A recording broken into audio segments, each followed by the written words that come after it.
Achievers path classes में मैं अवधेश आप सभी का स्वागत करता हूं। दोस्तों, इस वीडियो में आप जानने वाले हैं केंद्रीय विद्यालय का संपूर्ण ज्ञान। इसी एक वीडियो में पहले हम जानेंगे क्या होता है केंद्रीय विद्यालय, फिर हम जानेंगे केंद्रीय विद्यालय बनाने का उद्देश्य क्या था, फिर हम जानेंगे अगर आप केंद्रीय विद्यालय में टीचर बनना चाहते हैं तो उसके लिए क्या एलिजिबिलिटी होनी चाहिए, क्योंकि जो केंद्रीय विद्यालय होता है उसमें टीचर के 3 पैटर्न होते हैं, 3 लेवल होते हैं, तो मैं उनके बारे में बात करने वाला हूं इस वीडियो में। फिर हम जानेंगे टीचर के सिलेक्शन प्रोसेस के बारे में, किस तरह से टीचर का सिलेक्शन प्रोसेस होता है, वैकेंसी आने से लेकर के ज्वाइनिंग लेटर मिलने तक का सफर कितना लंबा होता है, कितने महीने लगते हैं और क्या पैटर्न होता है, उसके बारे में हम डिस्कस करेंगे। फिर हम जानेंगे सिलेबस के बारे में, उसके बाद हम चर्चा करेंगे केंद्रीय विद्यालय के टीचर को क्या क्या सुविधाएं मिलती हैं। फिर हम जानेंगे जॉब कहां कहां लगती है, देश में किस जगहों पर किन शहरों में जॉब लगती है केंद्रीय विद्यालय के टीचर्स की। अब हम बात करने वाले हैं केंद्रीय विद्यालय क्या होता है। केंद्रीय विद्यालय में जो केंद्रीय शब्द है उसका मतलब है केंद्र सरकार, यानी कि जो केंद्रीय विद्यालय होते हैं वो केंद्र सरकार के द्वारा चलाए जाते हैं। इसका पूरा जो एडमिनिस्ट्रेशन होता है शुरू से लेकर के लास्ट तक सब कुछ केंद्र सरकार ही डिसाइड करती है। अब तक पूरे भारत में 1248 यानी कि 1248 केंद्रीय विद्यालय स्थापित किए जा चुके हैं।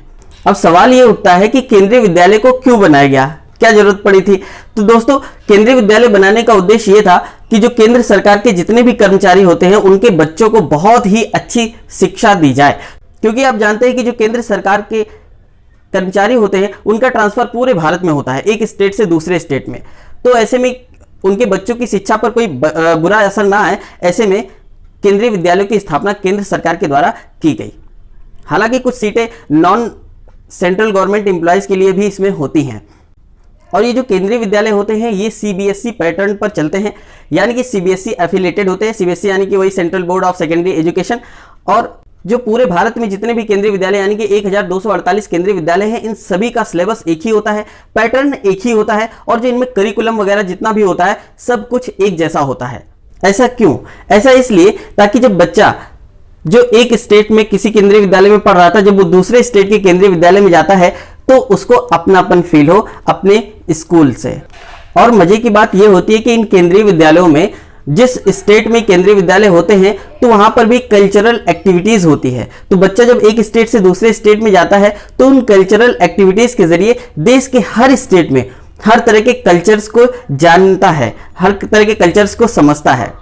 और पहला केंद्रीय विद्यालय भारत में 1963 में स्टेब्लिश किया गया था, और केंद्रीय विद्यालय का हेडक्वार्टर वो न्यू दिल्ली में है, यानी कि नई दिल्ली में केंद्रीय विद्यालय का हेडक्वार्टर है। केंद्रीय विद्यालय सिर्फ भारत में ही नहीं विदेशों में भी है। पहला है नेपाल के काठमांडू में, दूसरा है तेहरान में, और तीसरा है मॉस्को में। हर एक की लाइफ में 2 पेरेंट्स होते हैं, पहले वो जो जन्म देते हैं और दूसरे वो जो बच्चों को स्कूल में एजुकेट करते हैं, अच्छी बातें सिखाते हैं। यानी कि हम बात कर रहे हैं शिक्षक की, यानी कि टीचर्स की। अगर आप केंद्रीय विद्यालय में टीचर बनना चाहते हैं तो उसके लिए क्या एलिजिबिलिटी होती है और किस तरह से आप केवीएस में पढ़ाकर अपना सपना साकार कर सकते हैं केंद्रीय विद्यालय के टीचर बन करके। दोस्तों, केंद्रीय विद्यालय में 3 तरह के टीचर होते हैं। पहला लेवल होता है पीआरटी का, दूसरा लेवल होता है टीजीटी का, और तीसरा होता है पीजीटी का। पीआरटी मतलब प्राइमरी टीचर जो क्लास 1 से 5 तक के बच्चों को पढ़ाते हैं। टीजीटी का मतलब होता है ट्रेंड ग्रेजुएट टीचर जो क्लास 6 से 10th तक के बच्चों को पढ़ाते हैं। और पीजीटी आप समझ ही गए होंगे कि फर्स्ट ईयर और 12th को पढ़ाने वाले जो टीचर्स होते हैं वो पीजीटी टीचर कहलाते हैं। पहले हम बात करेंगे पीआरटी टीचर बनने की एलिजिबिलिटी क्या है। देखिए, पीआरटी यानी कि प्राइमरी टीचर बनने के लिए 3 एलिजिबिलिटी क्वालिफाई करना जरूरी है। ये 3 रिक्वायरमेंट होती है। पहला रिक्वायरमेंट क्या होता है, आपने 12th क्वालिफाई किया होना चाहिए मिनिमम 50% मार्क्स से। दूसरा क्वालिफिकेशन क्या होता है कि आपने एलिमेंट्री एजुकेशन से डिप्लोमा कोर्स किया हुआ हो।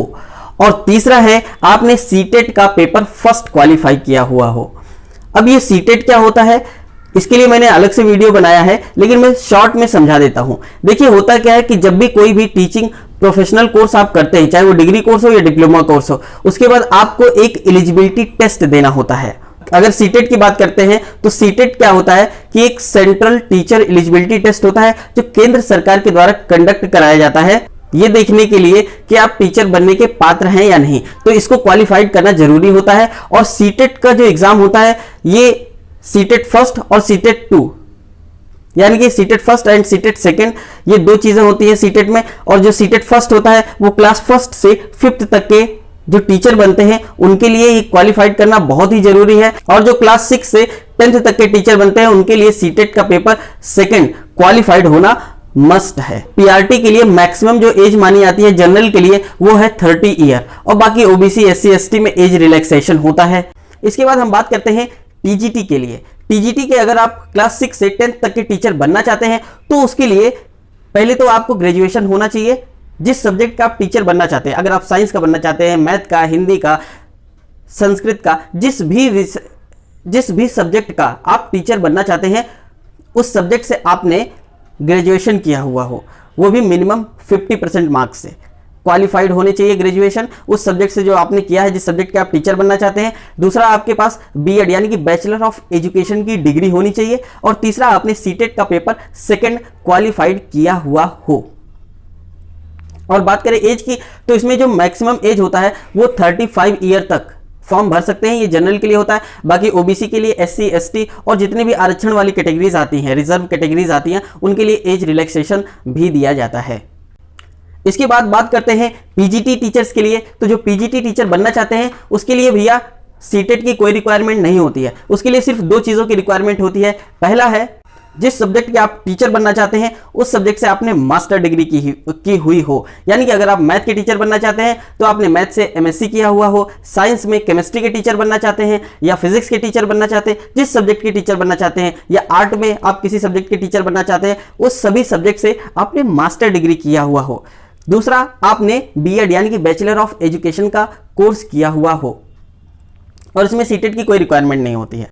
और जो बात करते हैं एज की, तो जो एज होता है वो मैक्सिमम 40 ईयर तक आप इसमें फिल कर सकते हैं। बाकी वही ओबीसी एससी एसटी और जितने भी आरक्षण यानी कि रिजर्व कैटेगरीज होती है उनके लिए एज रिलैक्सेशन भी होता है। अब हम बात करने वाले हैं केंद्रीय विद्यालय में जो टीचर का सिलेक्शन प्रोसेस होता है वो कैसे होता है। देखिए, जो सिलेक्शन प्रोसेस होता है केवीएस में, वो पहले होता है रिटन एग्जाम, फिर होता है इंटरव्यू, फिर होता है मेरिट लिस्ट निकलती है इसकी, और उसके बाद एक वेटिंग लिस्ट भी जारी की जाती है। तो एक एक करके हम बात करते हैं। रिटन एग्जाम की अगर हम बात करें तो जो रिटन एग्जाम होता है वो 150 नंबर का होता है और 150 मिनट में कंप्लीट करना होता है। इसमें क्वालिफाइड होने वाले जो कैंडिडेट्स होते हैं उनका इंटरव्यू लिया जाता है, और जो इंटरव्यू होता है वो 60 नंबर का होता है, 60 नंबर का होता है। और जो रिटन एग्जाम होता है उसका 85% लिया जाता है, और जो आपका इंटरव्यू होता है उसका 15% लिया जाता है। तो फिर जो 85 + 15 मिलाकर के जो 100% आता है उस पर निकलती है मेरिट लिस्ट। देखिए क्या होता है कि जो आपका रिटन एग्जाम होता है उसमें जितनी वैकेंसीज आई होती हैं उस वैकेंसी का 3 टाइम यानी कि 3 गुना ज़्यादा कैंडिडेट्स को क्वालिफाई किया जाता है। इसे एक एग्जाम्पल से समझते हैं। मैं एक एग्जाम्पल दे रहा हूँ।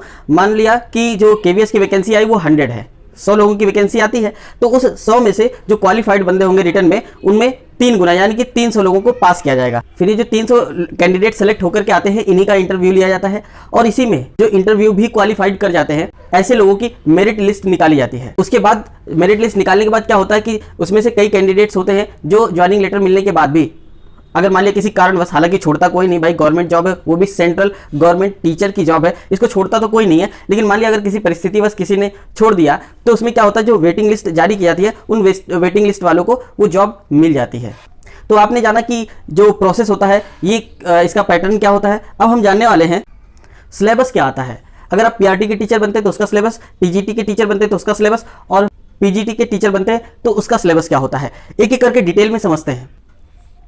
दोस्तों, जो आपका पीआरटी का सिलेबस होता है ये 150 मार्क्स का आता है, यानी कि 150 नंबर का आता है, जिसमें आपके जो सब्जेक्ट होते हैं वो हिंदी होता है, हिंदी 10 नंबर की आती है, इंग्लिश 10 नंबर की आती है, रीजनिंग 10 नंबर की आती है, कंप्यूटर 10 नंबर का आता है, जीके और करंट अफेयर ये भी 10 नंबर का आता है। यानी कि जो आपका पेपर आता है ये 2 पार्ट में डिवाइडेड होता है। ये करना आपको 150 मिनट में ही होता है, लेकिन ये 2 पार्ट में डिवाइड होता है।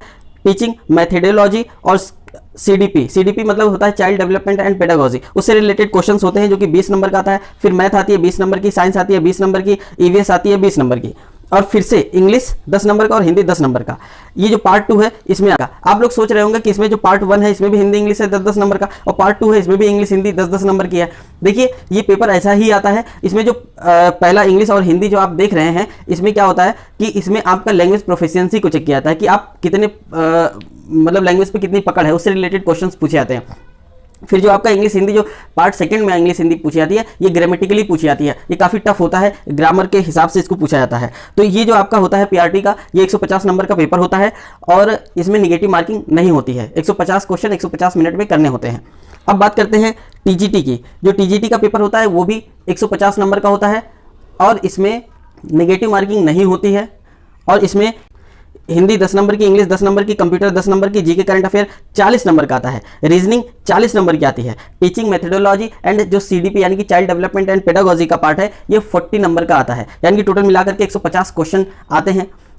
दोस्तों इसके पहले अभी जस्ट पहले वाले पॉइंट में मैंने आपको बताया था कि जो इसका टीजीटी का एग्जाम होता है, आप जिस सब्जेक्ट के टीचर बनना चाहते हैं उस सब्जेक्ट में ग्रेजुएशन होना चाहिए। और इसमें भी दोस्तों आपका जो सब्जेक्ट है, आप सोच रहे होंगे कि जो जिस सब्जेक्ट का मैं टीचर बनना चाहता हूँ, जैसे साइंस का बनना चाहता हूँ, मैथ का बनना चाहता हूँ या आर्ट साइड का टीचर बनना चाहता हूँ, तो वो सब्जेक्ट से रिलेटेड क्वेश्चन टीजीटी में क्यों नहीं पूछे गए। तो देखिए क्या होता है, इसका पैटर्न ऐसे ही होता है, सभी के लिए कॉमन पैटर्न होता है और सभी के लिए कॉमन एग्जाम लिया जाता है टीजीटी में। उसके बाद हाँ ये जरूर होता है, जो टीजीटी में जब आप जाते हैं तो आपके सब्जेक्ट से रिलेटेड क्वेश्चन पूछे जाते हैं। जब आप इंटरव्यू में बैठेंगे टीजीटी में रिटन एग्जाम क्वालिफाई करने के बाद में, तो इंटरव्यू में आपके सब्जेक्ट से रिलेटेड क्वेश्चन पूछे जाते हैं। फिर पीजीटी की बात करते हैं, तो जो पीजीटी होता है इसमें जो आपका सिलेबस है, पहले हिंदी आती है 10 नंबर की, इंग्लिश आती है 10 नंबर की, रीजनिंग आती है 10 नंबर की, कंप्यूटर आती है 10 नंबर की, जीके और करंट अफेयर मिलाकर के 10 नंबर का आता है। और जो सीडीपी यानी कि चाइल्ड डेवलपमेंट एंड पेडागोजी है, ये आपका आता है 20 नंबर का। टोटल हो गया ये 70 नंबर। उसके बाद जो आपने सब्जेक्ट चुना है, जिस सब्जेक्ट के आप टीचर बनना चाहते हैं, उस सब्जेक्ट से रिलेटेड 80 नंबर के क्वेश्चन आते हैं। यानी कि 70 ये और 80 ये दोनों मिलाकर के 150 नंबर का क्वेश्चन इसमें आता है पीजीटी में, और इसमें भी निगेटिव मार्किंग नहीं होती है। दोस्तों जो केंद्रीय विद्यालय के जो टीचर होते हैं, इनका जो सिलेक्शन प्रोसेस होता है, यानी कि वैकेंसी आने से लेकर के ज्वाइनिंग लेटर मिलने तक का जो टाइम पीरियड होता है, वो अगर सब कुछ स्मूथली चलता है, नॉर्मल तरीके से चलता है, तो ये 10 से 11 महीने के अंदर अंदर पूरा सब कुछ प्रोग्राम हो जाता है। प्रोग्राम होने का मतलब है आपका वैकेंसी आने से लेकर के ज्वाइनिंग लेटर मिलने तक का जो सफर होता है वो 10 से 11 महीनों का आता है। 11 महीने बाद आपके हाथ में नौकरी होती है, अगर सब कुछ स्मूथ चलता है तो। अदरवाइज कोई भी अदर चीज़ें आ जाती हैं तो इसके लिए थोड़ा सा डिले हो जाता है। और जो टाइम पीरियड होता है जब इसकी वैकेंसी आती है, ये मार्च और अप्रैल महीने में आती है, मोस्टली अप्रैल महीने में आती है। लेकिन क्या होता है कि जैसे 2019 की बात अगर हम करें तो 2019 में जो इसकी वैकेंसी आई थी वो अक्टूबर में आई थी। तो हो सकता है कभी डिले हो जाए, लेकिन जो टाइम पीरियड होता है स्मूथली सब कुछ चलते हुए ये 10 से 11 महीने के अंदर अंदर पूरे ज्वाइनिंग लेटर मिल जाता है।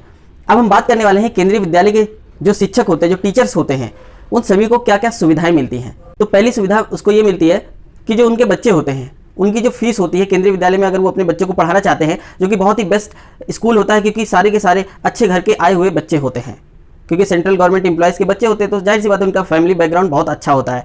तो ऐसे बच्चों के बीच में आप भी चाहते हैं आपका बच्चा केंद्रीय विद्यालय में पढ़े, तो आपको फीस में छूट दे दी जाती है, यानी कि आपको आधी फीस देनी पड़ती है।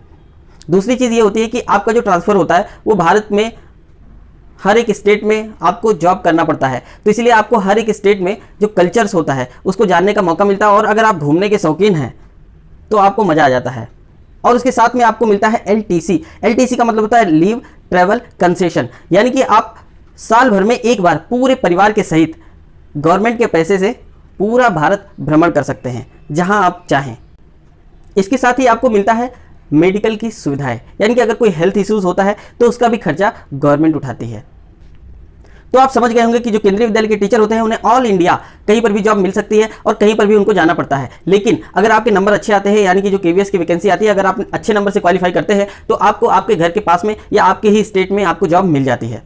तो किसी तरह की कोई भी क्वेरी हो तो कमेंट्स बॉक्स में जरूर लिखिए, मैं कमेंट्स बॉक्स पढ़ूंगा और आपके क्वेश्चन का आंसर दूंगा। और अगर जिस नए टॉपिक पर आप वीडियो चाहते हैं वो टॉपिक भी जरूर लिखिए, मैं उस टॉपिक पर वीडियो आपके लिए बनाऊंगा।